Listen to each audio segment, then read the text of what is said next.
Hi all, എല്ലാവർക്കും അമീൻജാസ് ഫാമിലിയുടെ പുതിയൊരു വീഡിയോയിലേക്ക് സ്വാഗതം. ഇപ്പം ഞാൻ വന്നിട്ടുള്ളത് സാധാരണയായിട്ട് നമ്മൾ യൂസ് ചെയ്യുന്ന വൈറ്റ് വിനെഗർ വെച്ചിട്ട് കുറച്ചധികം ടിപ്സുകൾ ഉൾപ്പെടുത്തിയിട്ടുള്ള ഒരു വീഡിയോ ആയിട്ടാണ്. എന്നും പറയുന്ന പോലെ തന്നെ വീഡിയോ എല്ലാവരും ഫുള്ളായിട്ട് കാണുന്ന സമയത്ത് നിങ്ങൾക്ക് യൂസ്ഫുൾ ആയിട്ട് തോന്നുകയാണെങ്കിൽ ലൈക്ക് ചെയ്യാനും ഷെയർ ചെയ്യാനും കമൻറ്റ് ചെയ്യാനും സബ്സ്ക്രൈബ് ചെയ്ത് തൊട്ടടുത്തുള്ള കുഞ്ഞു ബെല്ലൈക്കൺ കൂടി എനേബിൾ ചെയ്യാനും മറന്നു പോകരുത്.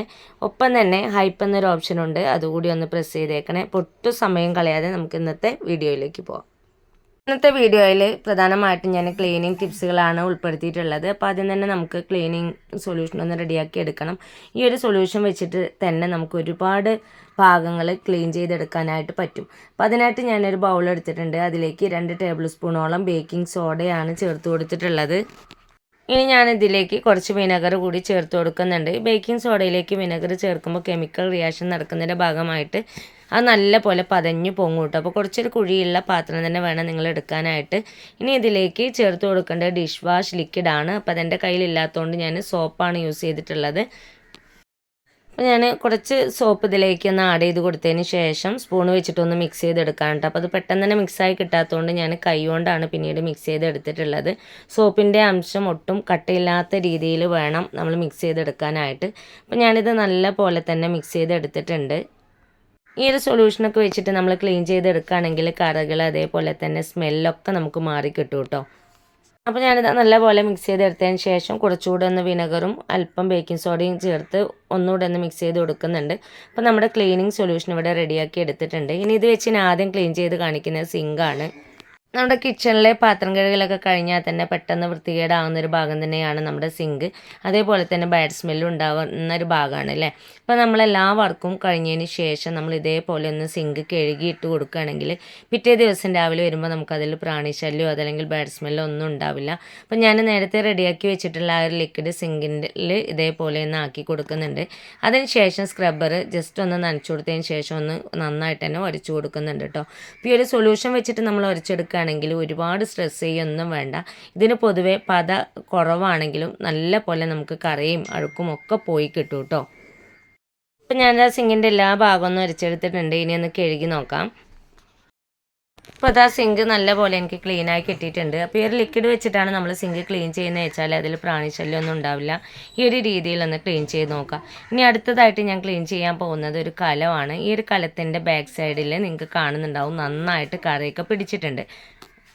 ഈ ഒരു അടിവശം നന്നായിട്ട് തന്നെ കറ പിടിച്ചിട്ടുണ്ട് കേട്ടോ. അപ്പോൾ അത് ഞാൻ ആ ഒരു സൊല്യൂഷൻ ഇതേപോലെ ഒരു ഭാഗത്തൊന്ന് ആക്കി കൊടുക്കുന്നുണ്ട്. സ്പൂൺ വെച്ചിട്ടൊന്ന് ഒഴിച്ചു കൊടുത്തതിന് ശേഷം ഞാനിത് കൈ വെച്ചിട്ട് ആ ഒരു കറയുള്ള ഭാഗത്തെല്ലാം ഒന്ന് ആക്കി കൊടുക്കുന്നുണ്ട്. ഇതേപോലെ തേച്ച് കൊടുത്തതിന് ശേഷം ഒരു 5 മിനിറ്റ് നമുക്ക് ഇതേപോലെ അതൊന്ന് നിൽക്കട്ടെ. 5 മിനിറ്റ് കഴിഞ്ഞതിന് ശേഷം നമ്മൾ സ്ക്രബ്ബർ വെച്ചിട്ടൊന്ന് അരച്ചെടുക്കുകയാണെങ്കിൽ പെട്ടെന്ന് തന്നെ നമുക്ക് ആ ഒരു അഴുക്കും കറയൊക്കെ നീങ്ങി കിട്ടും കേട്ടോ. ഈ ഒരു ലിക്വിഡ് ആയതുകൊണ്ട് തന്നെ പെട്ടെന്ന് തന്നെ ആ കറ നമുക്ക് ഇളകി കിട്ടും. അപ്പോൾ നിങ്ങൾക്ക് ഞാൻ ഉരയ്ക്കുന്ന ആ ഒരു ഭാഗത്തെല്ലാം കാണുന്നുണ്ടാവും. കറയൊക്കെ നല്ല രീതിയിൽ തന്നെ എനിക്ക് പോയി കിട്ടിയിട്ടുണ്ട്.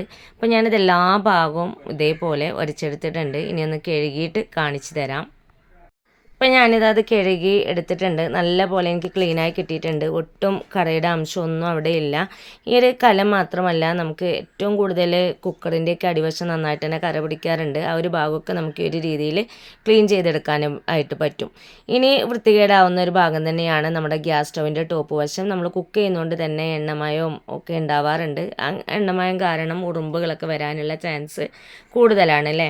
ചിലപ്പോഴൊക്കെ നമ്മുടെ ഗ്യാസിൻ്റെ സ്റ്റൗവിൻ്റെ ആ ഒരു പ്ലേറ്റ് ഉണ്ടല്ലോ അതിലൊക്കെ നന്നായിട്ട് കറയൊക്കെ ഉണ്ടാവും. അതൊക്കെ ക്ലീൻ ചെയ്തെടുക്കാൻ പറ്റുന്ന ഒരു ടിപ്പാണ് കേട്ടോ അത്.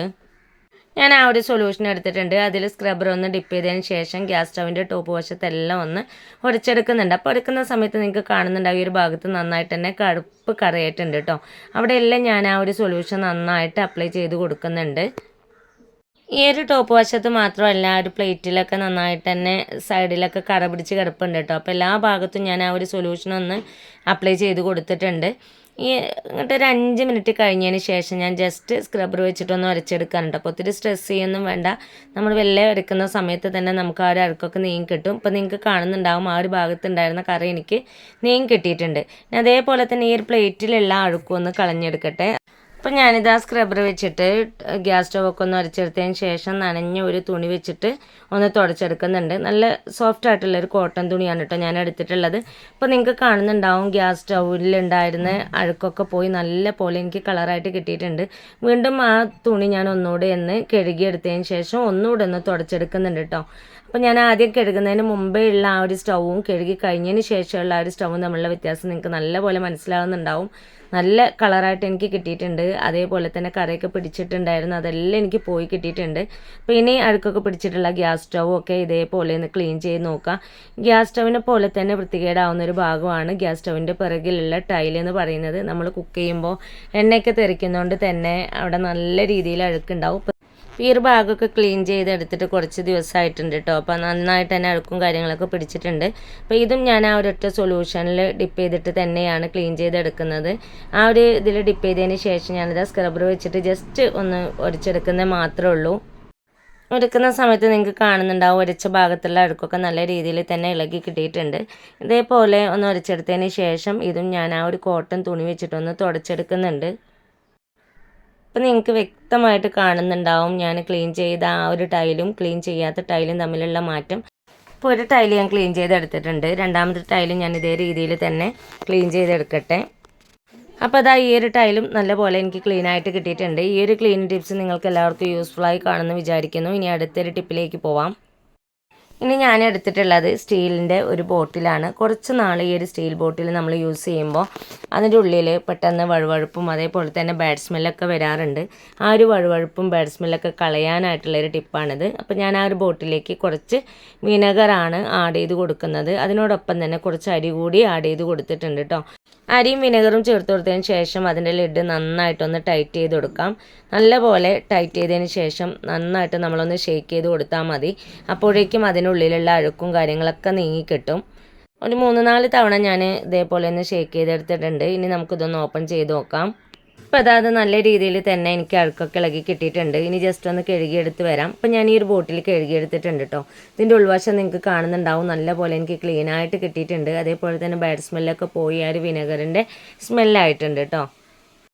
ആ ഒരു വിനെഗറിൻ്റെ സ്മെല്ല് കളയാനായിട്ട് ഞാൻ അതേ ബോട്ടിലിൽ കുറച്ച് ചൂടുവെള്ളമാണ് എടുത്തിട്ടുള്ളത്. എന്നിട്ട് അതിലേക്ക് 2 പട്ടയും 2 ഏലക്ക ഇട്ട് കൊടുത്തിട്ടൊന്ന് ടൈറ്റ് ചെയ്ത് കൊടുക്കുകയാണ് കേട്ടോ. ഇത് നമ്മളൊരു ദിവസം വെച്ച് കഴിഞ്ഞാൽ ആ ഒരു വിനെഗറിൻ്റെ സ്മെല്ല് നമുക്ക് പോയി കിട്ടും. ഈ ഒരു ടിപ്പ് എല്ലാവരും ഒന്ന് ട്രൈ ചെയ്ത് നോക്കാം. ഇനി അടുത്ത ടിപ്പിലേക്ക് പോവാം. കിച്ചണിൽ വളരെ യൂസ്ഫുൾ ആയിട്ടുള്ള ഒരു ടിപ്പാണ് കേട്ടോ ഞാനിത് കാണിക്കുന്നത്. ഓരോ വീട്ടമ്മമാരും ഇതേ രീതിയിൽ ചെയ്യുകയാണെങ്കിൽ ഒരു പരിധി വരെ നമ്മൾ കൊണ്ടുവരുന്ന പച്ചക്കറി ആയിക്കോട്ടെ ഫ്രൂട്ട്സ് ആയിക്കോട്ടെ അതിൽ നിന്ന് കെമിക്കലൊക്കെ ൻ്റെയൊക്കെ വിഷാംശം നമുക്കൊരു പരിധി വരെ കുറക്കാനായിട്ട് പറ്റും. ഞാനൊരു പാൻ എടുത്തിട്ടുണ്ട്, അതിലേക്ക് കഴുകാൻ ആവശ്യമായിട്ടുള്ള വെള്ളം എടുത്തിട്ടുണ്ട്. ആ വെള്ളത്തിലേക്ക് ഞാൻ ആഡ് ചെയ്ത് കൊടുത്തിട്ടുള്ളത് വൈറ്റ് വിനെഗറാണ് കേട്ടോ. കുറച്ച് വിനെഗർ മാത്രമേ ആഡ് ചെയ്ത് കൊടുത്തിട്ടുള്ളൂ. ഇനി ഒരു ഇൻഗ്രീഡിയൻസ് കൂടി ഇതിലേക്ക് ചേർത്ത് കൊടുക്കണം. ഞാനത് അതിലേക്ക് 1 ടീസ്പൂണോളം മഞ്ഞൾപ്പൊടിയാണ് ചേർത്ത് കൊടുക്കുന്നത്. മഞ്ഞൾപ്പൊടി വളരെ ഹെൽത്തി ആയിട്ടുള്ളതും വിഷാംശമൊക്കെ കളയാനായിട്ട് നമ്മൾ യൂസ് ചെയ്യുന്ന ഒരു ഐറ്റം തന്നെയാണ്. ഇതെല്ലാം ചേർത്തതിന് ശേഷം നന്നായിട്ടൊന്ന് മിക്സ് ചെയ്ത് കൊടുക്കുക. എന്നിട്ട് നമ്മൾ ഏതാണോ ക്ലീൻ ചെയ്യാൻ ഉദ്ദേശിക്കുന്നത് വെച്ചാൽ അത് ഈ ഒരു വെള്ളത്തിൽ 20 മിനിറ്റോളം ഇട്ട് വെച്ചാൽ മതി. ഞാനിവിടെ ഫ്രൂട്ട്സാണ് കേട്ടോ ക്ലീൻ ചെയ്തെടുക്കുന്നത്. ഈ ഒരു വാട്ടറിൽ ഒരു 20 മിനിറ്റോളം ഈ ഒരു ആപ്പിൾ ഞാൻ മുക്കി വെച്ചിട്ടുണ്ടായിരുന്നു. 20 മിനിറ്റ് കഴിഞ്ഞതിന് ശേഷം നമുക്കത് നല്ല വെള്ളത്തിൽ കഴുകി യൂസ് ചെയ്യാവുന്നതാണ്. ഇപ്പോൾ അതാ 20 മിനിറ്റൊക്കെ കഴിഞ്ഞിട്ടുണ്ട്. ആ ഒരു വെള്ളത്തിൽ നിന്ന് എടുത്ത് ഞാൻ 1-2 തവണ നല്ല വെള്ളത്തിൽ കൈവച്ച് നന്നായിട്ടൊന്ന് ഉരച്ചെന്നെ കഴുകിയെടുത്തിട്ടുണ്ട്. ഇതേ രീതിയിൽ നമ്മൾ പഴങ്ങളായിക്കോട്ടെ പച്ചക്കറികളായിക്കോട്ടെ ക്ലീൻ ചെയ്തെടുക്കുകയാണെങ്കിൽ അതിൽ നിന്ന് നമ്മളെ ശരീരത്തിലേക്ക് എത്തുന്ന വിഷാംശത്തിൻ്റെ അളവ് ഒരു പരിധി വരെ നമുക്ക് കുറക്കാനായിട്ട് പറ്റും. ഞാനൊരു പാൻ എടുത്തിട്ടുണ്ട്, അതേപോലെ തന്നെ കത്തി എടുത്തിട്ടുണ്ട്. നമ്മൾ മീൻ പോലെയുള്ള ഐറ്റംസൊക്കെ നന്നാക്കി കഴിഞ്ഞ് കഴിഞ്ഞാൽ നമ്മുടെ കൈ ആയിക്കോട്ടെ അതുപോലെ തന്നെ കത്തി മീനിട്ട് വെച്ചിട്ടുള്ള പാത്രമൊക്കെ ബാഡ് സ്മെല്ല് വരാറുണ്ട്. അതിൻ്റെയൊക്കെ സ്മെല്ല് പെട്ടെന്ന് കളയാനുള്ളൊരു ടിപ്പാണ് ഞാൻ കാണിക്കുന്നത്. അപ്പോൾ ഞാൻ കയ്യിലേക്ക് കുറച്ച് വിനെഗറാണ് കേട്ടോ ആഡ് ചെയ്ത് കൊടുക്കുന്നത്. വളരെ കുറച്ച് വിനെഗർ മാത്രം മതി. നമ്മുടെ കൈയിൻ്റെ 2 ഭാഗത്തും ഉൾഭാഗത്തും പുറം ഭാഗത്തും നന്നായിട്ടൊന്ന് അപ്ലൈ ചെയ്ത് കൊടുക്കുകയാണെങ്കിൽ മീനിൻ്റെ ആ ഒരു സ്മെല്ലൊക്കെ നമുക്ക് പെട്ടെന്ന് മാറിക്കിട്ടും. അതേപോലെ തന്നെ മീൻ നന്നാക്കിയിട്ടുള്ള ആ ഒരു കത്തിയിലും മീൻ നന്നാക്കിയിട്ടുള്ള പാത്രത്തിലൊക്കെ കുറച്ച് വിനെഗർ വെച്ചിട്ടൊന്ന് കഴുകിയെടുക്കുകയാണെങ്കിൽ നല്ലപോലെ നമുക്ക് ആ ഒരു സ്മെല്ല് പോയിട്ട് വിനെഗറിൻ്റെ സ്മെല്ലായിട്ട് കിട്ടും. അപ്പോൾ ഞാനിത് ആ കത്തിയിൽ ആക്കി കൊടുത്തിട്ടുണ്ട്. അതിന് ശേഷം ആ ഒരു പാനിലും ഇതേപോലെ വിനെഗർ ഒന്ന് അപ്ലൈ ചെയ്ത് കൊടുത്തിട്ടുണ്ട്. ബാലൻസ് വന്നിട്ടുള്ള വിനെഗർ ഒന്ന് കളഞ്ഞതിന് ശേഷം ആ പാനൊന്ന് കഴുകിയെടുത്താൽ മാത്രം മതി. അപ്പം ഞാനിതാ വിനെഗർ ഒഴിവാക്കി കൊടുത്തതിന് ശേഷം നല്ല വെള്ളത്തിൽ ഒന്നുകൂടെ ഒന്ന് കഴുകിയെടുത്തിട്ടുണ്ട്. ഇനി ഇന്നത്തെ അവസാനത്തെ ടിപ്പിലേക്ക് പോവാം. അതൊരു ക്ലീനിങ് ടിപ്സാണ് കേട്ടോ. ഞാൻ ഈ ഒരു ബോട്ടിലേക്ക് കുറച്ച് വിനെഗർ ആഡ് ചെയ്ത് കൊടുത്തിട്ടുണ്ട്. ഇത് ഞാൻ ഡിഷ് വാഷ് ലിക്വിഡിൻ്റെ ബോട്ടിലാണ് കേട്ടോ യൂസ് ചെയ്തിട്ടുള്ളത്. അതുകൊണ്ട് തന്നെ ചെറിയ രീതിയിലുള്ള പതയൊക്കെ ഉണ്ട്. ഇനി നിങ്ങൾ വേറൊരു ബോട്ടിലേക്കാണ് യൂസ് ചെയ്യുന്നത് വെച്ചാൽ 1-2 ഡ്രോപ്പ് ഡിഷ് വാഷ് ലിക്വിഡ് ചേർത്ത് കൊടുത്താൽ മതി. ഞാൻ ഇതിലേക്ക് കുറച്ച് വെള്ളം കൂടി ആഡ് ചെയ്ത് കൊടുത്തിട്ടുണ്ട് കേട്ടോ. അപ്പോൾ ഈ ഒരു അളവിലാണ് ഞാനിത് മിക്സ് ചെയ്തെടുത്തിട്ടുള്ളത്. ഇത് വെച്ചിട്ട് നമുക്ക് ക്ലീൻ ചെയ്തെടുക്കാവുന്നത് നമ്മുടെ കണ്ണാടി കളർ മങ്ങിയിട്ടുള്ള കണ്ണാടിയൊക്കെ ഉണ്ടെങ്കിൽ ഇതൊന്ന് സ്പ്രേ ചെയ്ത് തുടച്ചു കൊടുത്താൽ തന്നെ നല്ല പോലെ നമുക്ക് കളറായിട്ട് കിട്ടും കേട്ടോ. ഞാനിത് വെച്ചിട്ടൊന്ന് ക്ലീൻ ചെയ്ത് കാണിക്കുന്നത് നമ്മുടെ അലമാരയുടെ കണ്ണാടിയാണ്. ജസ്റ്റ് ഒന്ന് സ്പ്രേ ചെയ്ത് കൊടുത്തതിന് ശേഷം ഒരു കോട്ടൺ തുണി വെച്ചിട്ടൊന്ന് തുടച്ചെടുത്താൽ മതി. കളർ മങ്ങിയിട്ടുള്ള കണ്ണാടിയൊക്കെ നല്ല പോലെ കളറായിട്ട് കിട്ടും. ഇന്നത്തെ വീഡിയോ ഞാനിവിടെ വൈൻഡപ്പ് ചെയ്യുകയാണ്. ഇന്ന് ഞാൻ കാണിച്ചിട്ടുള്ള ഈ വിനെഗർ കൊണ്ടുള്ള ടിപ്സുകളിൽ ഏതെങ്കിലും നിങ്ങൾക്ക് എല്ലാവർക്കും യൂസ്ഫുള്ളായി കാണുമെന്ന് വിചാരിക്കുന്നു. ഇത്രയും നേരം എൻ്റെ വീഡിയോസ് കണ്ട് സപ്പോർട്ട് ചെയ്ത എല്ലാ കൂട്ടുകാർക്കും ഹൃദയം നിറഞ്ഞ നന്ദി. ഇൻഷാ അല്ലാഹ് അടുത്തൊരു വീഡിയോസുമായിട്ട് വീണ്ടും വരാം. Thanks for watching.